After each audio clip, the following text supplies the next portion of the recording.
Welcome to the Hermitcraft recap. My name is Pixelriffs. Our writers, Loy XP, captions on this video were provided by Liara, and it is officially creaking time, my dudes. Hermitcraft has updated to the Garden Awakens drop, which means people have already gone exploring and discovered the resin for the season, along with all the pale oak wood and jump scares they can carry. A baby! That's fine. Come on up here. Why is your body all mimmered? Where are you? The other craze currently sweeping the server is the feeding frenzy of hungry hermits, Tango Tech's answer to why hasn't anybody built Plate Up in Minecraft yet, and on a related note, where should we go for lunch? I mean, this is basically a Minecraft rendition of Tango's brain down here. Completing this three-course meal is a healthy serving of Christmas cheer, as the server starts to celebrate the festive season with a mixture of decorating, gift-giving, and mostly just getting on with whatever they were doing. So with our bells reluctantly beginning to jingle, let's take a look at all the events and mishaps that occurred on the Hermitcraft server this week. Starting with Mumbo, who wanted to gather a bunch of tuff, and only just realised he lives next to a mountain filled with the stuff. We have an enormous hole going all the way down through the bedrock in the middle of Magic Mountain. Mumbo's mission is to build an industrial facade for all the machinery he's been redstoning up over the last few months, and this level of industrial redecoration requires him to build a brick farm so he can cover his brick farm in bricks. Like, I love mud, mud's great. But if it gets to the storage facility without turning into clay, it's never going to turn into clay. Sketching up a design for his factory while this 3D QR code printer runs in the background, he also gives it a logo and is absorbed enough in this extracurricular activity that he nearly misses Cubfan coming to usher his permits onto their next life. Did you perhaps trade it to somebody? No, definitely not. Okay. No, but didn't trade it. To be honest, I completely forgot I had the bookshelves permit until literally today. The factory takes shape with a mix of deep slate, copper, tuff, bricks, and chimneys inspired by UK power station architecture, while Mumbo wonders if this is how he makes electricity canon after having built a career on magic red dust. Incredibly happy with, though, is despite the fact that this thing is massive, they feel about right with one another. Jevin dedicates his time to sprinkle some magic across the server, still very much in his holiday mood. Check out the reindeer antlers. They're kind of both. His grand act of kindness for this week is to put up a massive Christmas tree on the outer ring of the shopping district, but still well within Doc M's render distance. Though the presents would fit nicely under the branches, the full purpose of the massive fir is to landmark the office for the secret Santa exchange for the year. Jevin even provides the redstone for randomized hermit distribution and swears that everyone will get their present even if he has to deliver it himself. This is like my Super Bowl, right? Super awesome slime Santa Claus Jevin with the cool ears on. You know how it goes, guys. But before he takes the Tim Allen route and grabs the gun, Jevin settles for introducing more snow layers to his own corner of Hermitcraft, along with enough item frame maps for his own frame rate to start chugging. I was so excited to decorate this Christmas tree because of all the work we have put in with those maps. It is actually a really sweet first-person time-lapse, since instead of the music, the background track is Jevin answering some fan questions from Twitter, which may be the best thing to come out of that website in a while. Also, Jevin, as many this week, drops into the latest Tango Tech adventure basement to play the long-awaited plate-up style minigame, Hungry Hermits. Not to be confused with Hungry Hermits, which is a minigame where you fish for chicken, that False Symmetry might have built on every season she was on. But before we get to the crew cooking, we have to quickly tell you about the stuff Azuma has cooked up on the side. Having been inspired by the way Pearlescent Moon approaches her building, Azuma Void gives her methods a try to build a friendlier casing for the potion factory he had standing all naked in the very public minigame district. I have been inspired by Pearlescent Moon's approach to building, which I see as being about shape and color. It's a little clearer from this side over here. Yeah, that's what I've gone for. The placement of the biggest barman on the server is not accidental after all. This week, Azuma finally gets around to building the game he planned to use it for, the well-tested dodgeball, as seen since Minecraft 1.4. And look at this, I've given it some structure around the back here too. Well, that is a far clearer view of the playing field, isn't it? The rules are pretty simple, though they do require all players to drop to a half heart before starting. You just have to undo the opposing team using splash bottles of harming. So really, with the drinks flying, this is less of a Minecraft dodgeball and more like a Minecraft bar fight. Honestly, okay, I've seen eyes put on a lot of stuff, but that really does give it some character.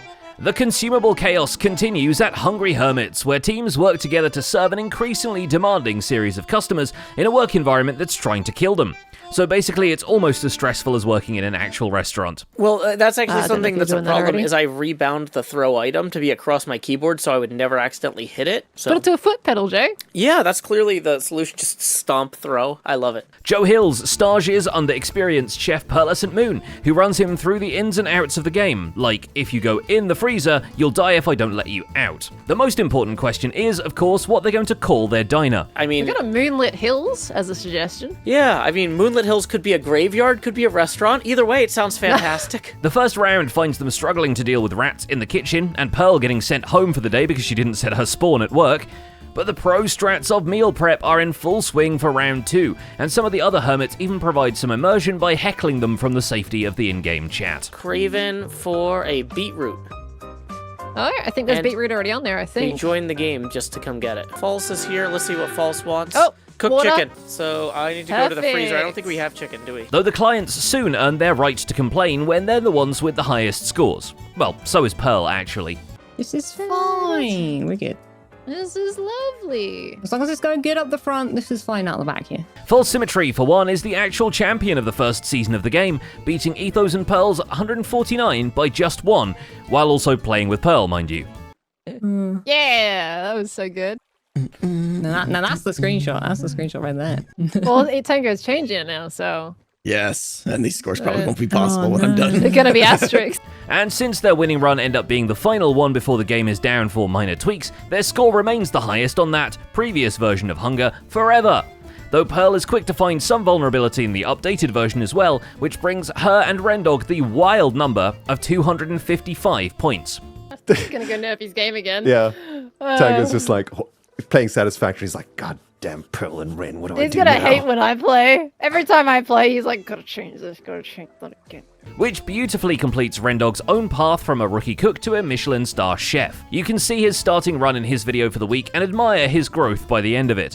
But if so far the Hungry Hermits game seems like a monument to Pearl's ability, and obviously to Tango's cleverness, her true impact on the game is the wonderful storefront over the entry into the cooking basement. Though he's not currently on the menu at Hungry Hermits, vintage beef gets served in other ways. Whoa. The bell tolls for thee, my friend. And does it ever? Oh boy, that was impressive. What an entrance. No, that isn't a new Halloween doorbell at the farmhouse, that's Cubfan coming to collect his wayward permits. Including the one for the Shulker shop, although we imagine Beef's made enough cash from early sales to be set for the foreseeable future. By the way, Yeah. played a couple games of TCG. It was amazing. Okay, yeah, It was that I'm amazing. excited to. I'm excited to play. Definitely wasn't looking forward to setting it all up again, but definitely excited to play. He's certainly happy living a humble life on the farm, where he adds a water pump and a well to the nearby fields, then introduces us to some backstage areas of his base, where he farms a few resources not provided by the animal pens. I've made it look a little bit nicer. So this is basically the Perhaps he's waiting for the royalties to trickle in from TCG, which he's had a lot of help with during his paternity sabbatical, and if said royalties are arriving in the mail, at least they'll have a roof over their heads, once, he builds the roof. I don't know what this is about. It's been a while. The statues looming above his base are not the only thing XB Crafted is looking to scale up, although getting high praise from Zombie Cleo is something I'm sure was on all of our Christmas wish lists.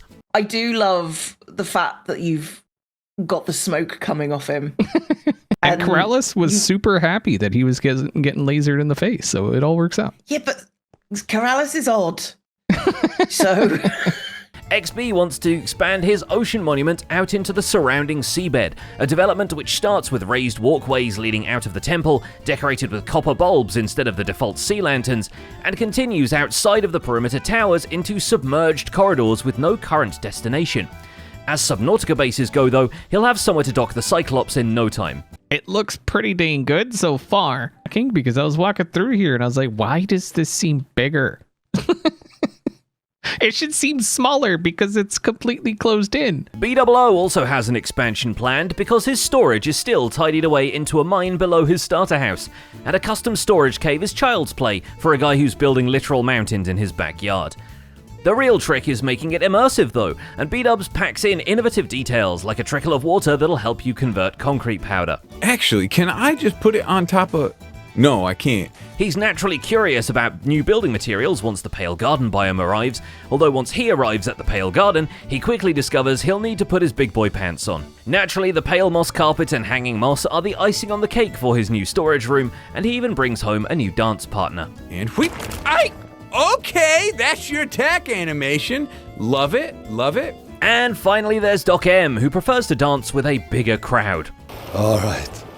Full test, I could...